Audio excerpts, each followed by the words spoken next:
যে গ্রিল, এই গ্রিল দিয়েই সন্ত্রাসীরা এই ঘরের ভিতরে প্রবেশ করে এবং প্রবেশ করে এই ঘরের ভিতরে আলতাবের বিদেশি স্পেন প্রবাসী আলতাফ হোসেনের স্ত্রী ফেরদৌসী কে তারা হত্যা করে এবং তার শিশুকন্যা জান্নাতুলকে ছুরি মেরে মারাত্মকভাবে আহত করে। জান্নাতুল আপাতত যশোর সদর হসপিটালে ভর্তি আছে।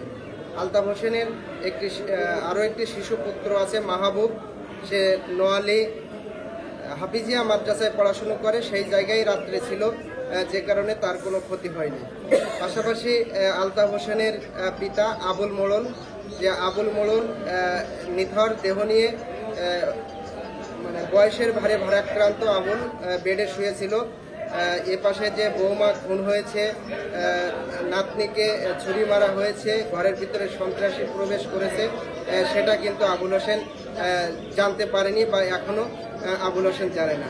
তো এই হত্যাকাণ্ডের খবর যখন ছড়িয়ে পড়ার পরে এলাকা থেকে হাজার হাজার মানুষ দেখতে আসে। ঝিকরগাছা পুলিশ এখানে এসছে, বিভিন্ন আলামত তারা সংগ্রহ করেছে।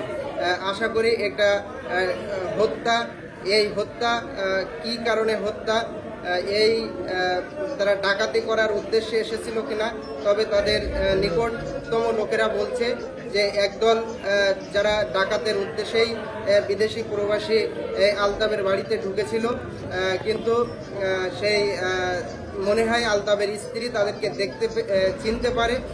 চিনতে পারার কারণেই আলতাবের স্ত্রীকে হত্যা করা হয়েছে বলে তার নিকটতম লোকেরা জানিয়েছেন।